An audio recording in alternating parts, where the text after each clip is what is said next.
Got a full charge, spent an hour and 15 minutes. Oh, those are cows over there. An hour and 15 minutes charging. I wish I had cleaned my windshield off a little bit more,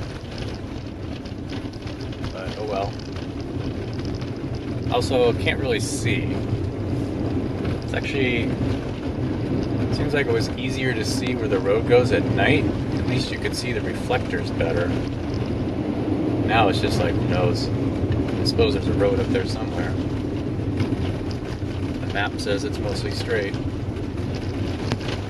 we'll see how this goes. So I passed the semi and the defroster is getting some of this ice off. So that's helping. Still, it's a good thing there's cars going through now and again so that the road is clear. I mean, evidence of the road is there. Really need some more plow action right here. Currently I'm averaging 737 watt hours per mile. So far on this stretch I've gone 9 miles. So it'll probably stay in the 700s because there's snow on the ground and all that kind of stuff. Not sure what's going on. Oh, it's another spin-out vehicle. Is this the one that just passed us? No. Well, I don't know. I can't tell. Minivan.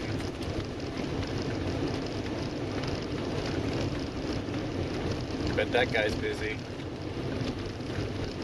Oh, there's 3 of them. Part of the all-season tire club, I guess. Very glad to have all-wheel drive and snow tires right now. Moving along.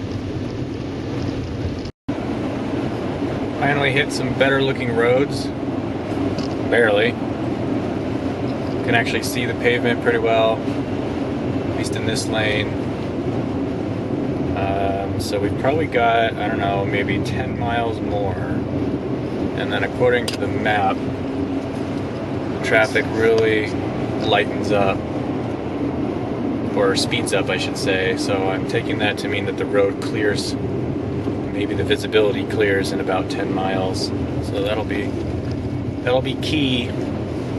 I got my energy use down to 600 watt hours per mile, and it seems to be declining. It'll definitely decline with areas like this where the road is smooth and blah blah blah.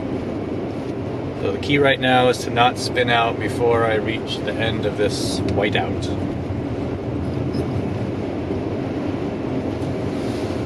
I do want to get around this truck though. Do it easy. I don't want him to spin onto me either. Here we go.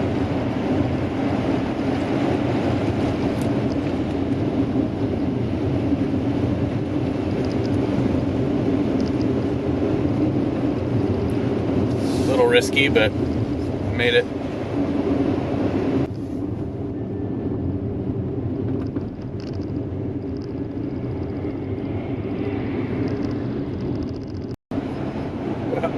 Well, we're back to the appearance of a normal road.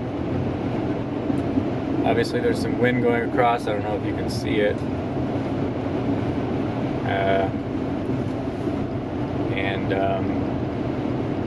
Yeah, there's still snow about, but it doesn't look like this stretch is icy like it was there. Probably didn't get as much snow before the temperatures dropped and turned to ice. So, yeah, much better. Got 45 minutes to the next supercharger. If I have to stop there, I think I will anyway, just to make sure I have enough to get into Rush, Colorado. Alright, we made it to another supercharger. This is the Oglala charger. Next stop is Bush, Colorado. Still gotta charge some. It was only like 186 miles from the previous supercharger I was at, Gothenburg, but because I was using like 700 watt hours per mile here, and then eventually 500, and then actually I think I stayed at 500. Let's see, what was I using? Yeah, 552 averaged over the whole 87 miles. So finally out of the blizzard though, and can go much faster now, charging at 112 kilowatts. That's pretty good. There's some restaurants, so gonna use oh, look at that. Use the restroom and get rid of some trash and stuff. So this last night is a good example actually of where about double the range would have made the trip comparable to an ICE vehicle, because not only was I using a lot more energy, so that means I have to charge more often. Well, let's back up. So because of the conditions, I had to slow down. All the cars did.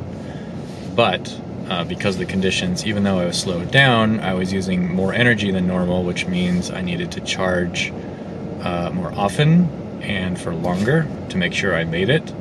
So I was losing time on both things. Whereas with a gas car, yeah, it would take a little bit longer, but maybe you stop one extra time for 10 minutes to fill up or something like that. Instead, I've been stopping for like 45 minutes to an hour on each of these stops. And it worked out last night that I got a couple of hours sleep to take advantage of that. But even this morning, it took me 3 hours to go, what was it, 80 miles, I think, or something like that. How far did I go? 4 a.m. to 7 o'clock. Oh, I went 105 miles. So, and I had to because of conditions, but I was using a ton of energy, and so I had to stop and charge again for an hour. So, yeah, if I had double the capacity, so I had 200 miles at, if I had a solid 250 miles at 500 kilowatt hours, watt hours per mile, that would be good. So what would that be? That would be a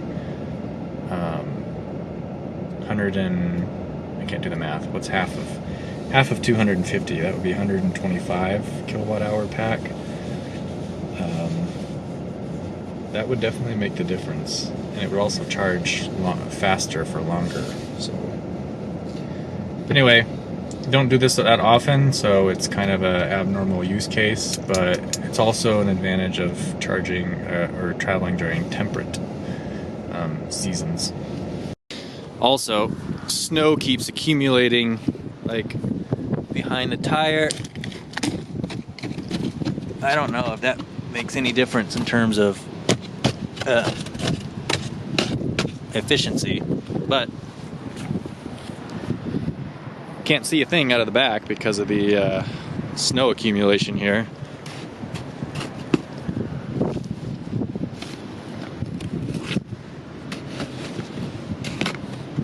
The lower part of my bumper here has protective film on it, so although I'm still trying not to scratch.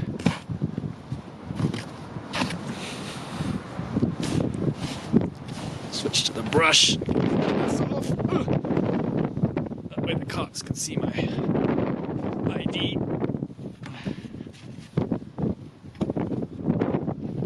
In case I start driving like I stole it, or whatever that phrase is.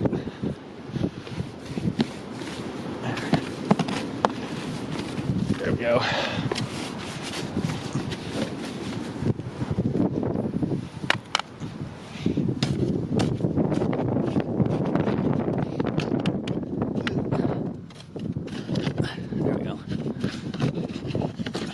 Chunks off now.